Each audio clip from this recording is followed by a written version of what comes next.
Hello and welcome, Star Wars fans, to another episode of the Star Bros podcast. We're very excited for this particular episode because this is a special one. We have a special guest with us today. Most of you might know him from his work on the High Republic series. There's a lot of places where you've heard his name.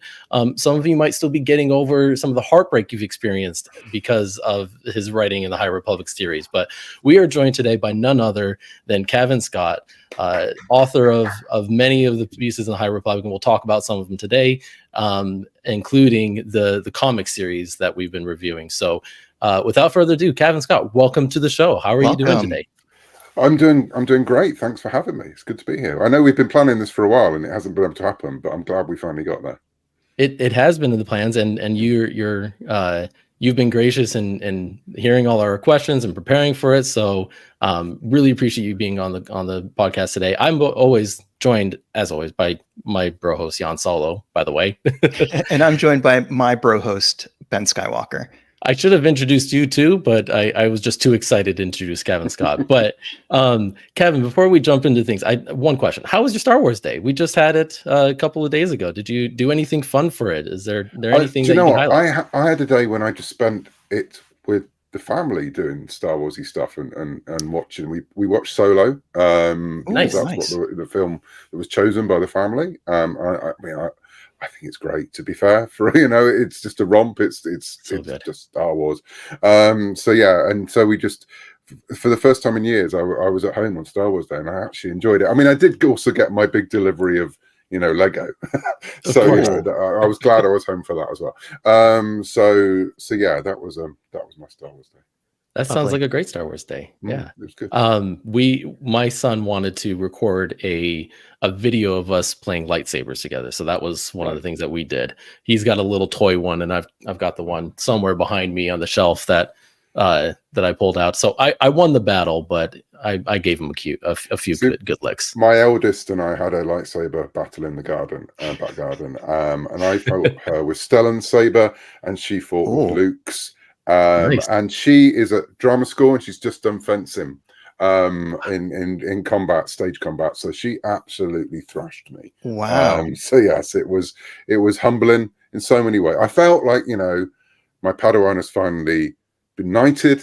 I can sit back and be the master, just sits back and is very happy about this now. She can go and save the galaxy. That's all good. As long as she didn't break my saber, I'm happy. That's great. By the way, Ben's wife sent me a few pictures of Ben and Jude, his son, playing with the lightsabers. And Ben does have a really nice one. And Jude was playing with it. And Jude is what, 4 now? Is he 4? He's 4. And you can see the fear on Ben's face, just because he's playing with this expensive toy. But at the same time, it also looked like Jude was sort of standing over him in this menacing way, holding the lightsaber. Yeah. So it was a really good dramatic picture. A lot of emotion. My oldest is 18 now, so I've got. It was a lot easier when she was a small child to beat her in lightsaber battles. Now she is definitely the master now. That's awesome. Well, and good luck to all of her endeavors. Drum school sounds fun. I used to play the drums, really cool. And it's not easy. So good luck to her with that. Well, without further ado, let's jump right into some stuff. We want to talk about High Republic, Yoda, a few other things. So maybe let's start with the current run of Phase 3. There's a lot going on in these issues. And then maybe we'll just kind of keep it open-ended and just say, how are you feeling so far in terms of the receptivity of the phase of these issues? Are you excited about the stories as they come out, and should we be excited about the last 3 issues to come? or more anxious? Or more anxious? Anxious. I mean, there's also a little bit of there are those 3 issues, and then it runs straight into Tempest Breaker, which is the audio drama that's coming out at the end of the year, which is the first time we really move the comic team into sort of like the Del Rey type part of the universe. Even though Keevan Skier appeared in the first one, Tempest Run, a couple of years ago. The response has been great. I mean, there were so many things I was worried about with it. I was worried about, would people accept the way the team actually are with each other at the minute, because they've definitely been fractured by everything that's going on. I mean, one of the things I thought right from the beginning of this, I said I wanted to do, is I wanted to treat Jedi as humans, whether they are humans or not. And I wanted to see them struggle, not out of some kind of sadistic you know, sadistic need to make people hurt, although people seem to think I have that. But just because I want to know what it would be like to be in this situation where you've gone through life thinking that you were the top of the tree and there was no one who's going to even dare come up against you, and to have that world pulled from underneath you and see who sinks and who swims. And you know, in the case of Stellan, we saw who sank. It's too soon, but it's still hurts. It still hurts. It hurts me. But yeah, so I've known the story that Kiev particularly has been going, was set to go on for all the way through, and well, all of the stories I knew. But yeah, it actually hurts seeing them now the way they are, seeing Sarah and Tarek being so at odds with each other, seeing Skier struggling, seeing Kiev desperately trying to be what she didn't want to be, you know, trying to be the marshal, trying to pull everyone together, trying to live that promise she made at the end of the first phase. And I'm trying to do this without any kind of spoilers, but you know, it's hard. I don't view Jedi as superheroes. You know, they're not. Well, actually, like the best superheroes, they struggle. You know, and the world gets very bleak and black around them, and you know, how are they going to cope with that? So at the minute we're in the darkest moments, but this is Star Wars. There is hope on the horizon. Oh, that's a great tease right there. That ending line. You mentioned Tarek and Sarah. I agree. Like that one has their struggle to connect with each other and making some questionable decisions along the way has really captured me the most out of the group, and it's brought into question your point about, are they heroes anymore? Are they really, you know, making the right decisions, the decisions you expect a Jedi to make? Lorna D has also been a really interesting one. Maybe talk about some of the decisions to like involve her, like you said, without some spoilers, but involve her in the group as well. So Lorna has been a joy because none of us expected Lorna to be part of this story. She was introduced in Charles's first novel, Light of the Jedi, as a minor character that was just there, you know, one of the henchmen. There was no real idea of like her continuing beyond Light of the Jedi in any great way.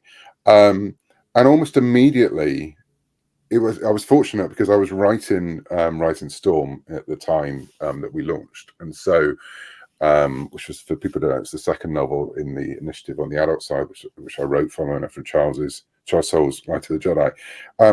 And immediately there was a response to Lorna in the fandom. I mean, it was a time where we were all, by our very nature, trapped in our houses because it was in the middle of the pandemic, and so we were seeing the response in real time, almost online on social media, and there was loads of people talking about Lorna, and I'd included her in the Rising Storm, and you know, and we were talking about it, and we, you know, and with every comment, I thought, well, we could raise this role she's playing a little bit.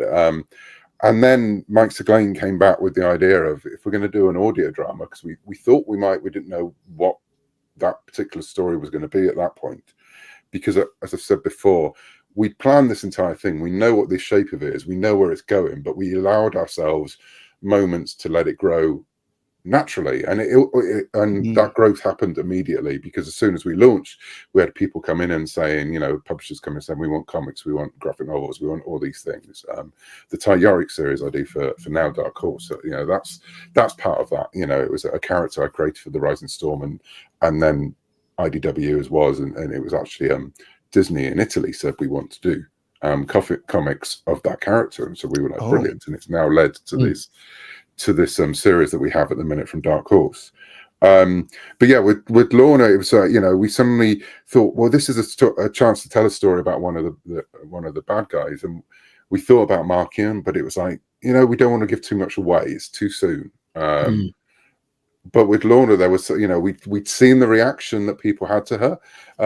We saw people asking questions about her, and yeah, this was a chance. So I agreed to write Tempest Runner. And again, at the time, I was writing her involvement in the comic series, and it was always growing. Every scene that she was with Kiev, and then knowing what was coming with Ava, I thought she was the perfect foil for Ava, knowing the path that Ava was going on. Right. and so yeah, so it was the perfect storm, to coin a phrase. She had a connection with people, and we had the ability to stretch her character out into different media we didn't expect to in the first place. And so through that development, as I said, this is the chance we've given ourselves. So we know we've got those fixed points we know we have to hit, but how we get there, we gave ourselves a little bit of flexibility, and she came out of that flexibility. And the character we now have, and the character that you're seeing in the comics, the character that you'll see in Tempest Breaker, which is recording soon, yeah, she's playing a huge part in the end of the High Republic, more than we ever thought. Definitely when Charles first created her. I went to him, why is a ship called the Lorna D? And he was like, I have no idea yet. And he went, that's sort of your job to tell me why it's called the Lorna D. And so I was like, oh yeah, that's right, I'm writing her story now. And that's been the joy of this initiative, is that we have sort of thrown, it's like been playing catch with people and sort of saying, here's something cool, go and do something with it. I love that. And with Lorna, it's, she sort of fell into my hands at the right time, and so I ran with her. I love these complex characters. They're really good. And yeah, I mean, I love writing. Fun. I mean, again, I think it's telling that my three main characters in the High Republic are three women who have a complicated history with the Jedi, and don't necessarily agree with the path they should be traveling. And when I was writing Ava, she was in a place where she wasn't exactly on the right path as well. I think it's definitely something. I like exploring, those characters, and all of them as well have a good line in put downs and bad language as well. So it's like, it's really interesting how the characters have all shaken out, and we've all ended up with the kind of characters we like writing. Yeah. And for me, Lorna, Keeve, and definitely Ty, those are the kind of characters I love, and so I'm very happy that I've ended up with them. Yeah, that's awesome. I think one of the things that we were really drawn to, that you already touched on a little bit, is kind of the journey inward you take with the characters, and you show their self-doubt and things like that, and kind of how they're evolving, and humanized in so many ways. Are you sometimes surprised yourself by the way the characters go and kind of how they evolve? Well, Lorna's definitely surprised me. I never expected her to particularly go the way she's gone. I never expected the relationship that's grown between her and Keeve to be as strong as it is. So yeah, I mean, I think you plan these characters with those breaks, with those cracks already in place, and then you see how far those cracks widen and what happens. And as I said, I think with Ava, we had a moment, we knew we were going to put her through the ringer and see how she comes out. And there's going to be, we're going to see in the next few appearances of Ava across the media, her having to cope with what's gone before, and having to cope with who she was supposed to be, who she ended up being, and who she is now. And yeah, all of these characters, I'm not a fan of perfect characters. I mean, it's weird. My favorite superhero in the world is Superman, and he is a perfect character in every way. He's like, you're making Chris happy right now. Yeah, Chris loves Superman. He is the pinnacle. I mean, he's the OG. And he's the only one I'm going, just keep Superman pure, but really test that purity. There's moments where that man is literally a god, and he could do, terrible things. And I'm fascinated by those characters. One of my other big fandoms growing up, and still is Doctor Who. And the character of the Doctor is an incredibly powerful character who needs a companion with him to make him human. Sherlock Holmes needs Watson, otherwise Sherlock Holmes is a monster. And I think with Superman, Superman needed all of those characters. He needed his parents. He needs Lois. He needs Jimmy. He needs the people of Metropolis to believe in him, so he can be a Superman. And I think that's what we have with the Jedi. On their own, the Jedi, can be terrifying. They could rule the galaxy in the wrong way, and we've seen that happen in moments where we know what happens with that. We know how that goes down. And I remember going back to the 90s and seeing Dark Empire for the first time, and just seeing Luke and just sort of and recognizing completely the character that they were playing with, and just going, here's someone who can literally pull down Star Destroyers out of the sky and plow them into, and that he can be terrifying, Luke. It's like you can absolutely see how he could go wild if he didn't have a support network. And I think part of what we're exploring, what I'm personally exploring in this initiative, is what happens when you have people that can tap into incredible powers, and to completely shift universes. What is the responsibilities that come with that, not just for them but for the people around them, because I think the High Republic is about communication, just as all Star Wars is. Star Wars wouldn't have happened if Anakin had talked to someone, and if other people had listened. So I'm very glad he didn't, and gave him good advice too. Like, he has a moment with Yoda where he's talking to him and he's like, don't be afraid to let go of the things that you're afraid to lose, or I'm paraphrasing, and it's not helpful enough to him. It doesn't, it's not the advice he needs. So he asks people, but he doesn't get the help he needs. And so really with the High Republic, we've tried to manifest these problems. We've literally created a wall in the middle of the galaxy so people can't talk to each other. We've broken down communication lines. We've all these things that make, whatever you think of the Rise of Skywalker, the lines in there that, that we're better together, those moments where you have the story that, there are more of us than there are of them. God bless Lando. That's the important message for Star Wars for me. It's like, it's whatever happens out there, if people talk to each other and they support each other, they will win. It's only when it starts to fracture that things go very, very wrong. It's funny you use that point about the line of Rise of Skywalker, because something you did with the Yoda series, if I'm jumping around a little bit, but something I really like that you did is that you listened to, I could tell after reading it, you listened to the movies and took that lesson of do or do not, there is no try. You took the don't be the failure quote from Last Jedi and said, where did Yoda learn those lessons? And as we went through the Yoda series, that seemed like your anchor point. That's at least how I interpreted it. Like, that seems your anchoring point, or even just going, what would his experience on Dagobah be if he went through the cave? And that was what you turned around to. So I'm curious to learn a little bit more about your process of looking at the movies, or looking at these moments that were given from Star Wars and saying, I'm gonna explore how he learned that lesson. And anything that you want to share about just like the process to do that. And if there are any other quotes in Star Wars, you're like, I want to explore how that character learned that lesson. And I'd be curious, sorry, just to tag on, are any of these things that you might call out things that you've sort of carried with you since the first time you saw Star Wars years ago? Right. Okay. So let's take the first part of that question first. So yeah, I mean, definitely, I always go back to the movies, especially George's movies, because he's the maker. That's where it all began. And while for me personally, I came to, I think I've talked about this so many times in interviews, I came to Star Wars through the Marvel comics, through the 77 run, more before I saw the films. But but the films were what really blew my mind, and so you always go back to those. And now you go back to the Clone Wars is massive influence on me, and Rebels has a massive. Rebels is the thing that got my kids into Star Wars. So for me, I will always be a Rebel stan, because of it, because they were just at the right time to experience Rebels. And then when Rey came along, as two girls, I mean, Rey is their Skywalker as far as they're concerned. They will not have a bad word. Like a generation who loves Anakin, my generation who grew up with Luke, they will not hear anything against Rey. I mean, Rey is one of the reasons my eldest is at drama school.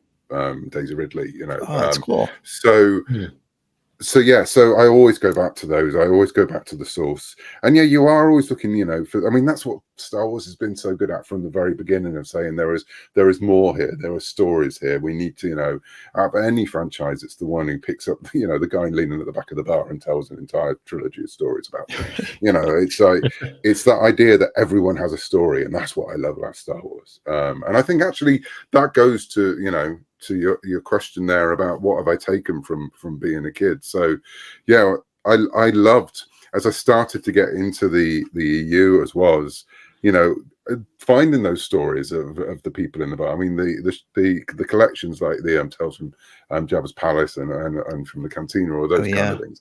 I love that, you know, I love delving into those moments.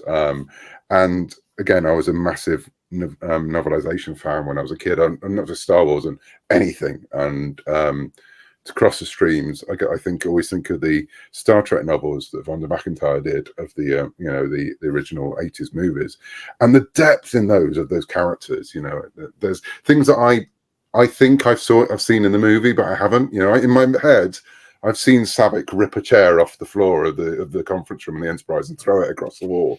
Never did. It's all just in that book. But it's become so wrapped up that when I see that film, and when you know, David dies in that, I know that what Savick's going to do next, because it's part of that wider universe. And I think, again, things like Doctor Who and definitely Star Wars, that's why I love these franchises, because of that wider aspect. So start with the films and then it just ripples out. And that's why we keep coming back to them. Absolutely. Yeah, makes sense. Jan, I've been asking a lot of questions. You have one you want to go after? Hey, I'd love to hear a little bit about your creative process, Cavan. So we had a chance to talk to Charles Soule a couple of years ago, and he mentioned that he likes to be out and about when he's writing. He likes to go to a pub and he sort of feeds off the energy, and he sketches out his notes for whatever it is that he's working on. Would be curious to hear, when you sit down to work, what's sort of the environment like? Do you listen to music? Do you sit by a window? Can inspiration sort of strike anywhere, and so you always carry the notebook with you? What's it look like for you? I definitely carry the notebook, and it's definitely, I find it very hard to switch off and very hard to stop thinking about whatever I'm working on at the time. So when I work, I largely work here in this room.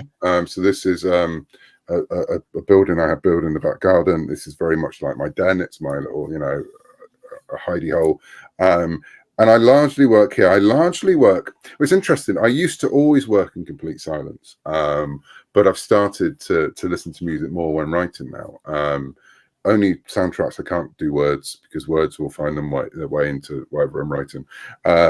But I always used to listen to music when I plotted, but now it's started to happen. I think it sounds really, it's because I'm getting older, and sometimes it's harder to keep going to write for hours and hours and hours. So the music then is a bit of a, you know, a soundtrack to keep. It's like going to the gym and putting on a bumping soundtrack. Keep running when you're 20 minutes into your 40-minute run and you can't do any more.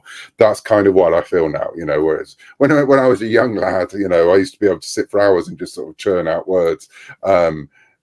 Now I need to sort of, it gets to a point where I'm going, I need to get across the finishing line. So that's when the music goes on, and it goes out loud. And also because I'm out here now in my own little world, so you can, it doesn't affect anyone. Exactly. It's not gonna my neighbors might have something to say about that, you know, when they hear jewel of face. They go, well, you know, you'd just be competing with your daughter's drumming, right? It sounds like. Exactly. So it's like it's definitely changed. But yeah, I mean, largely I can write everywhere, but I prefer to write here. You know, it's I come here and this is my happy place. And so and as you can probably tell, I'm surrounded by nonsense, and it's all the things I love. I'm cool. A huge geek. I'm all for being I love fandom. I love being a fan. I love throwing myself into universes, having stuff around me. So that absolutely helps when it comes to getting down and getting the words on the page. I know Jan wants to learn more about what's behind you. Jan specifically wanted that. And I remember seeing on your socials, Cavan. So one of my all-time favorite stories is A Christmas Carol by Charles Dickens. And I remember seeing that you got the Jacob Marley action figure. So we were curious if you'd be willing to share what some of your favorite things out in your writing room are. Hang on, let me just I'll turn off this so we can put it into focus. So there's a lot, as you can probably tell. I mean, Star Wars stuff. There's these amazing props, Q&A props. There's online on so Skier's saber, Keith's saber. I got TIE saber from him the other day. Jackson statue, I still can't believe that's a thing. So if anyone Same. knows me and my Star Wars work, Jackson's very important to me. He's one of the first things. He's literally the first thing I read, the first thing I experienced in Star Wars, and so I made it my mission when I started to write for Lucasfilm to reintroduce Jackson and then promote him at all times. And now we have action figures and statues, and it's just bonkers to me. I have people like kids coming up and telling me how much they love the Green Rabbit. Yeah.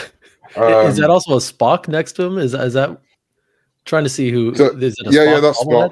Spock. That's Captain Spock. Yeah, Jackson taking counsel from Spock. My William Riker face palm, which my goodness, I didn't notice that. Got me through a lot of the pandemic. I mean, basically, this is the inside of my head. So there's a lot, as you can tell, there's a lot of Daleks just lining up to exterminate. What you can't see over here is an entire wall of Ewok art with mixtures of a signed photo of Roger Moore, Death's Head from Marvel, the Master from Doctor Who, Dracula.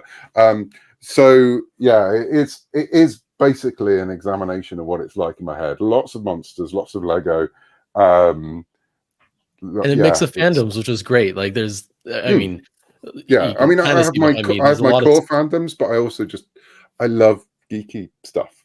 It's like it's what I grew up with, and I am still overjoyed that the Geekest won. So when I was a kid, I was bullied quite a lot for liking this stuff, and now it's like mainstream, and my kids know who Moon Knight is, and that's insane to me. And that's why I get so upset when I see fandoms them ripping themselves apart, because people, we were bullied for years for liking this stuff. Don't now bully each other. Don't do it to each other. So I have boxes over here. So I built this place, and now I'm thinking I need to put an extension on top of it because I have stuff I can't go on the shelf. My idea is that I will like an exhibit, like a museum, I will rotate things. So I will start putting stuff out. It's curated. I love that. It's absolutely great. I spend far too much time going, that thing should be there on that shelf, or it should move. My thing is when I get a new one, I don't know where else to put it.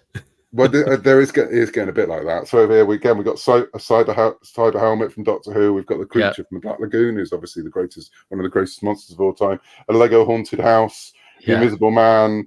Down there's the Wicker Man. There's loads. Love it. So yes. Thank you for giving us a little tour. Appreciate it. Well, no, as I say, it's my happy place. It's my happy place. So it's not distracting. I'm going to put it back into Blur.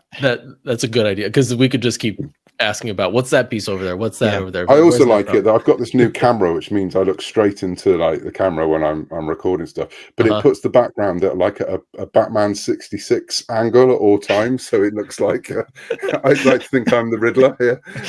So yeah. They think of everything now, which is great. They do. Hey, Cavan, maybe one follow-up question about your process. Would love to hear about how it is that you work with some of the artists that you work with. So I think one of the things that's so cool about the comic medium is you could be working with different artists from issue to issue. I think one of my favorite pairings in the whole comic book universe right now is Cavan and Ario. So would you be willing to let us in a little bit on kind of what the process is when you're you've got the script, you're talking to Ario Anindito, I think one of the most talented artists out there today, and how you sort of develop what the issue is that we ultimately find in our hands a few months later? Well, with Star Wars especially, you have to write a full issue. That for people who don't know, there are sort of different ways of writing comics. One is to write a full script. The other is called the Marvel method, which was developed many years ago by Stan Lee because he didn't have time to write 1,700 comics a week. Where you basically describe what's happening, and then the artist goes and draws it, and you write up. You can't do that on Star Wars because everything has to be approved by various levels of people. But my scripts are always written for the artist, and so most of the time, definitely on Star Wars, you know who the artist is before you go into it, which is great. Sometimes you don't, depending on the job. So with Ario, the first time we met was on this project, but I had a chance to look at his stuff beforehand, so I had an idea of what he would like. But the first thing I write on any script, any new series, is hi, name of artist. This is, this is our book. This is treat this as a blueprint. This is like the beginning. If you have better ideas, which I know you will, come back to me. Here's my phone numbers. Here's my WhatsApp. Here's my whatever, So, and with Ario especially, we very soon, we clicked immediately on our love of horror and our love of various different things in Star Wars as well. And so there became a shorthand. The scripts became, I just know instinctively how Ario will draw something. I know how he'll add emotion to a panel, so I can really lean into that. And I mean, now Ario, something Ario's moved off of Star Wars now, and it's I'm missing him very well. I'm loving the artists we're working with, but Ario has finished his work on the High Republic. He hasn't finished his work with Milo, and I was working on another comic with him today, which has nothing to do with Star Wars. So I think we're going to be around a long time because there is that shorthand, and we spend a lot of time. He's in Indonesia, or I'm in Britain. We spend a lot of time on WhatsApp when the timelines, converge. And yeah, there's lots of things we want to do, but yeah, always it's the script is for the artist. It's not for the editor. And a lot of times it's not for Lucasfilm. It's for that artist to really work out what's going on in here and how we can then develop it into something. Brilliant. Sometimes they get dreadful little sketches from me. Sometimes they just get reams of like me going, it could be this, it could be that. Why don't you think about this? But yeah, so it's definitely a partnership, and that's why I think it always should be. And it's the same throughout anything. I think prose is the only one when you're talking to the audience. When you're actually talking to the reader, is prose. Everything else you do, whether that's TV, whether that's audio, whether that's comics, you're talking to the person who's bringing your vision to life, or the vision you've developed together. So with audio, it's interesting. They print the scripts for the audio dramas for Star Wars, and there's part of me that loves that because it means that people who don't like audio drama or can't hear audio drama can experience them. That's great. Right. However, they're not meant to be read by people. Well, they are. They're meant to be read by the people who are the actors, who are the directors, who are the sound engineers. And so and I think that's the same with film scripts as well. When you read a screenplay, it's not, you were never supposed to see that. And I think it's really interesting when you do, because you start seeing how things became the thing you love on screen. So it's a conversation. It's always a conversation. And with Ario, it's very much it's become, we've become friends. We know each other, how each other thinks. And so there was a case where I could drop him a line and go, what do you think about this? Or drop him a bit of dialogue and say, this is what I'm thinking. And when I got the right reaction from him, I knew it would be the right reaction for the book.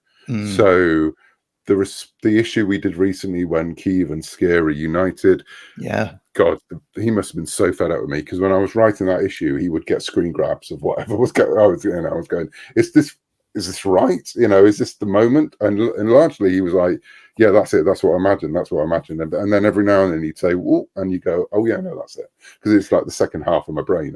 We are Tarek and Sarek at that point, but we haven't fallen out. So that's good.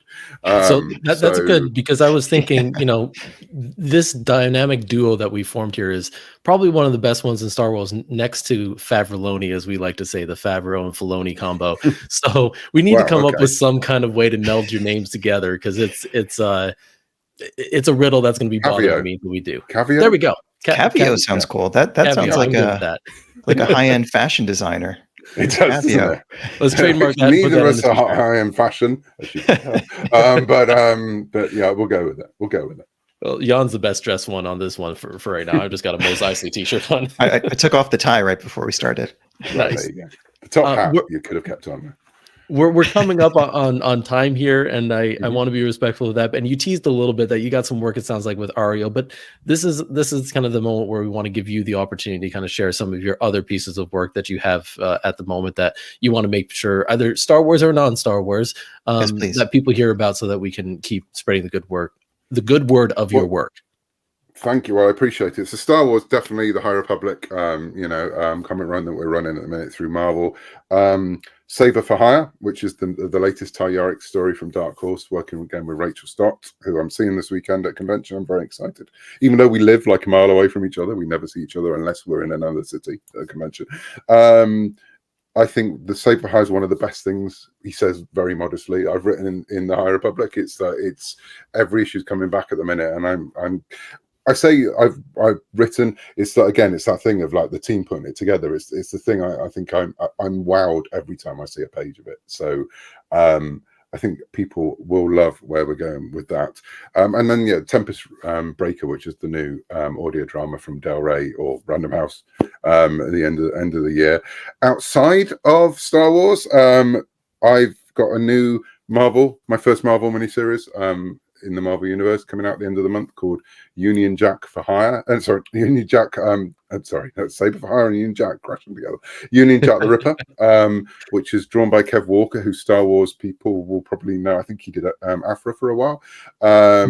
It's a horror comic, which is why they came to me. It's this Union Jack is a British character. I can't tell why they asked me to take him on. That's been a lot of fun. And the only thing, I would love people to pick up some of my original comics as well. I have a new one coming at the end of the year from Vault, which I can't talk about it yet, but will be coming later on in the year. But the one most recently, and again, probably of most interest to Star Wars fans, is Dead Seas, which I did with Nick Brokenshire. And people who know Nick through IDW and Dark Horse. We worked together on some of the Vader's Castle series.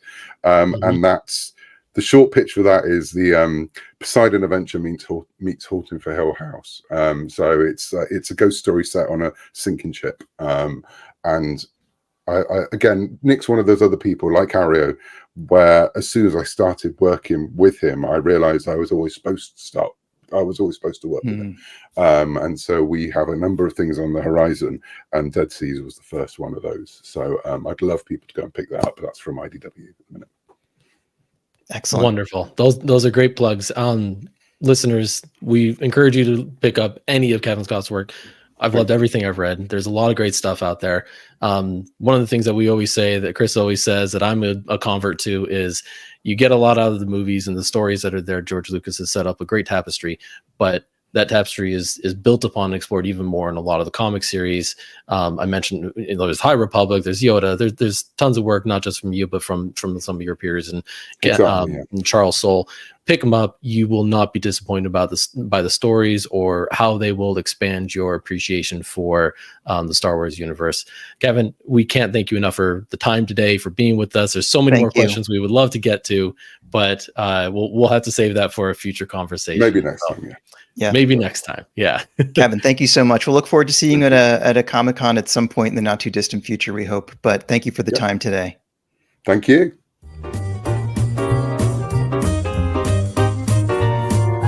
Passing to the Alderaan system. Yes, indeed. If it's a fast ship. Never heard of the Millennium Falcon. should I have? It's the ship that made the castle run in less than 12 parsecs.